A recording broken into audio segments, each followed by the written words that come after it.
Welcome to my channel Ananda classroom. আমার channel Ananda ক্লাসরুমে আপনাদের সকলকে স্বাগত। তোমাদের সবাইকে নমস্কার জানিয়ে আজকে আমি স্ট্যান্ডার্ড 2 এর পরবর্তী যে টেক্সটটা সেটা শেয়ার করতে চলেছি, অর্থাৎ যে কবিতাটা বা পোয়েমটা আছে Mary had a little lamb. আজকে এই কবিতাটা এবং এর এক্সারসাইজগুলো আমি আপনাদের সামনে শেয়ার করতে চলেছি। তো ভিডিওটা যদি ভালো লাগে অবশ্যই চ্যানেলটাকে লাইক এবং সাবস্ক্রাইব করতে ভুলবেন না। তো চলো শুরু করা যাক। আজকে আমি তোমাদের সামনে যে কবিতাটা বা পোয়েমটা শেয়ার করতে চলেছি সেটা হলো Mary had a little lamb.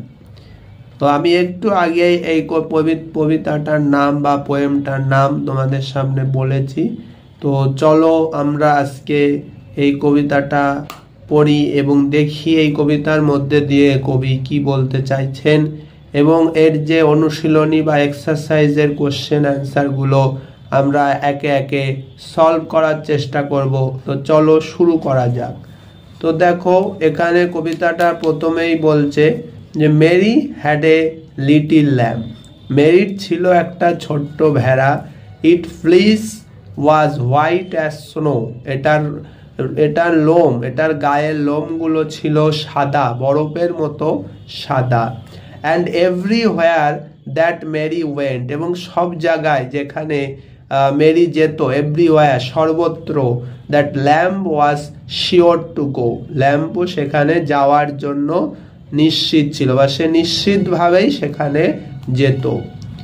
It followed her to school one day.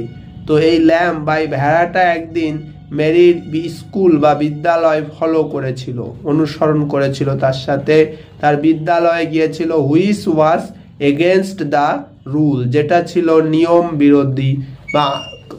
বিরোধী বা রুলস, বা যেটা আমরা বলতে পারি নিয়ম বিরোধী যেটা ছিল। And all the children laughed and clapped, এবং সমস্ত শিশুরা যারা হেসেছিল এবং হাততালি দিয়েছিল। To see a lamb at school, ল্যাম্বকে স্কুলে দেখে বা বিদ্যালয়ে দেখে। তো এই হচ্ছে কবিতাটা। তো চলো আরেকবার আমরা এই কবিতাটা রিডিং পড়ে নিই। Mary had a little lamb, it fleece was white as snow, and everywhere that Mary went, that lamb was sure to go. It followed her to school one day, which was against the rule, and all the children laughed and clapped to see a lamb at school.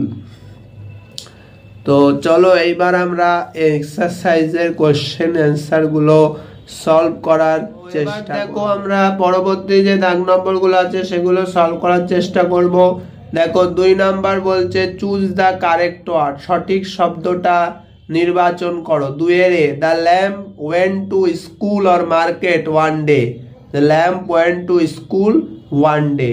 তারপরে দেখো B, the fleece of the lamb was white or black, lamb ভেড়াটার গায়ের লোম ছিল সাদা না কালো, কি হবে? Fleece of the lamb was white. তারপরে দেখো C, the to see a lamb the children jumped or clap, বলছে ভেড়াকে দেখে শিশুরা লাফিয়েছিল না হাততালি দিয়েছিল। অ্যান্সার কি হবে? To see a lamb the children clubbed. তারপরে দেখো ডি, দাগ, that lamb was student or animal, ভেড়াটা হচ্ছে ল্যাম্ব কে ছিল, ল্যাম্বটা ছিল ছাত্র না পশু, the lamb was animal. E, snow is black or white, বরফ হয় সাদা না কালো। অ্যান্সার কি হবে? সোনো ইজ হোয়াইট। আর প্রথমটা মানে তোমরা বুঝতেই পারছো, ল্যাম্ব বা ভেড়াটা কোথায় গিয়েছিল? একদিন বাজারে না স্কুলে। অ্যান্সার কি হবে? The lamb went to school one day.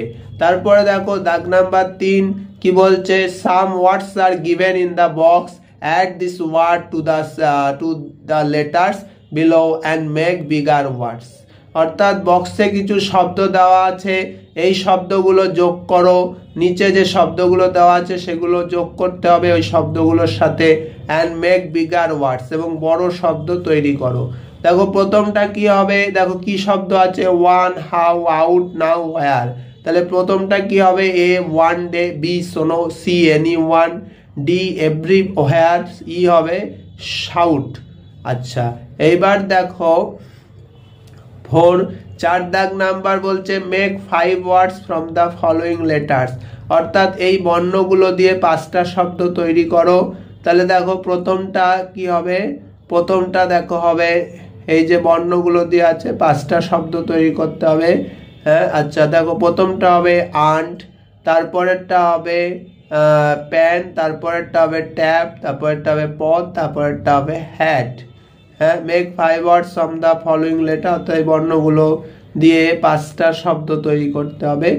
আচ্ছা আচ্ছা এবার দেখো আমরা পরবর্তী যে দাগ নাম্বার 5 দাগ নাম্বারে চলে যাব।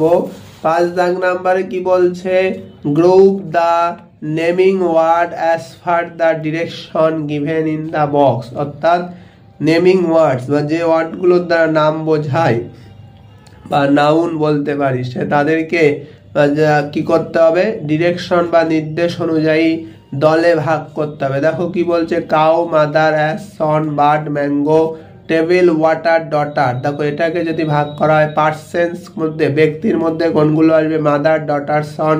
অ্যানিমালস বা প্রাণীর মধ্যে আসবে কাউ, অ্যাস, বার্ড। আর থিংস বা বস্তুর মধ্যে আসবে ম্যাঙ্গো, টেবিল, ওয়াটার। আচ্ছা এবার দেখো 6 দাগ নম্বর বা 6 দাগ নাম্বার কি বলছে, যে find out the odd one out, find the odd one out, অর্থাৎ বিজোড় শব্দগুলো খুঁজে বার করতে হবে।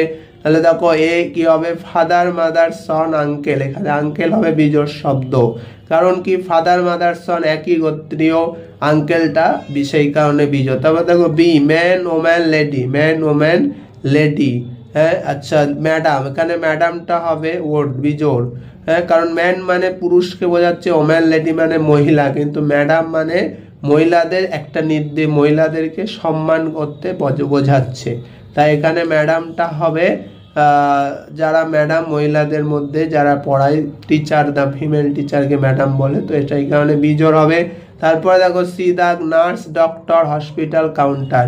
নার্স, ডক্টর, হসপিটাল এগুলো হসপিটাল রিলেটেড, কিন্তু কাউন্টার এটা একটু এই জন্য এটা বিজোড় হবে। এটা সেটার সাউন্ডটা শুধুমাত্র হসপিটালেই থাকে না, এটা বিভিন্ন জায়গায় থাকে, স্কুলে থাকে, অফিসে থাকে, এই অর্থে এটা বিজোড়। আচ্ছা তারপরে দেখো হিম, হার, হিজ। হিম, হার, হিজ মানে তার বা তাকে বোঝাচ্ছে, কিন্তু তাই এই কারণে এটা এগুলো তিনটে একই জাতীয়, কিন্তু দে মানে তারা, তাই দেটা হচ্ছে ওড বা বিজোড়। তো আজকে এই আলোচনা এই পর্যন্তই। তোমাদের যদি কোথাও বুঝতে অসুবিধা হয় অবশ্যই তোমরা কমেন্ট বক্সের মাধ্যমে কমেন্ট করে জানাতে ভুলবে না। So that's all for today.